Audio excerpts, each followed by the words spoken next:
In my experience, it can be very confusing to know whether a word contains a suffix or whether something that looks like a suffix is actually part of the word itself. So let's take a look at some examples. Let's take a look at what a suffix actually is. First of all, the word suffix itself is made up of some word parts. SUF is a prefix that actually means under. FIX is a root that actually means attach. So basically, a suffix is a word part that is attached to the end of a root or a base word. Suffixes denote several things. First of all, they have meaning. They also have a part of speech. They can turn a word into a noun, a verb, an adjective, or an adverb. And they also can change the way a word is used in a sentence.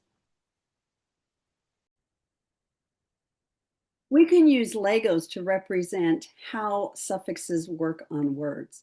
So in these pictures, if the blue Legos represent the root or the base word and the red Legos actually represent the suffix, then you should be able to add the suffix to the existing word and you should be able to remove it again, keeping the original word. Some common suffixes that are taught very early on are ing, which is a verb that means it's happening now. Y saying E, which is an adjective that can mean full of whatever it's attached to. And ed, which is a verb that means that it happened in the past. Here are some words with ing on the ends of them. We are going to take a look at them and see why some of these words have a suffix ing and some of the words have ing as part of them. On the left, you see that we have a list of words that actually have the suffix ing.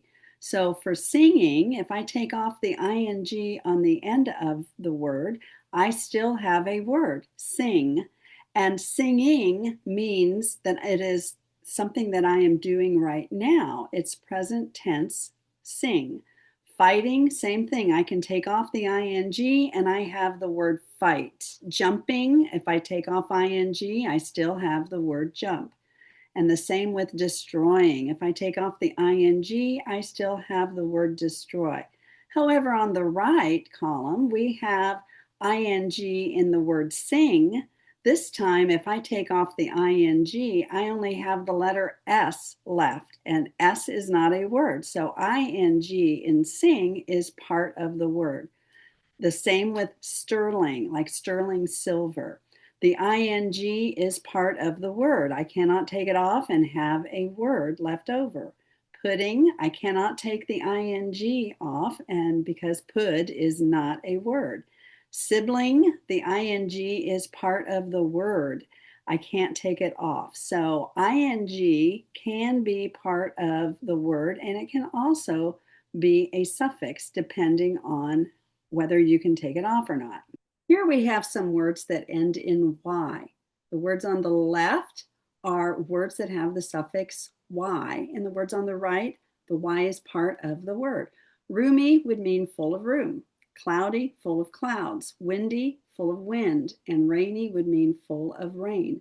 However, on the right-hand side, envy does not mean full of env. Candy does not mean full of canned. And family does not mean full of famil. And ugly does not mean full of uggle.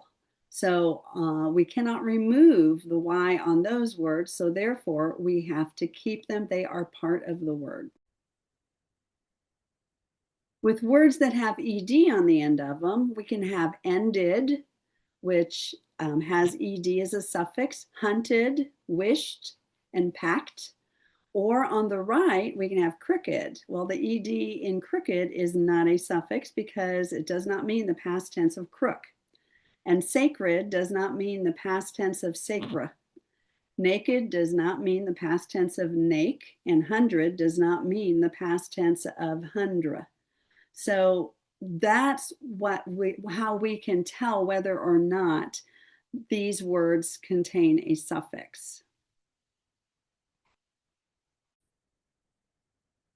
So basically, in order to tell whether a suffix that looks like a suffix is actually a suffix or whether it is part of a word, you have to think about the meaning of the word and you have to think about what you have after you take the suffix off. If you have a word and that word relates to the meaning of the whole word with the suffix, then it's probably a suffix.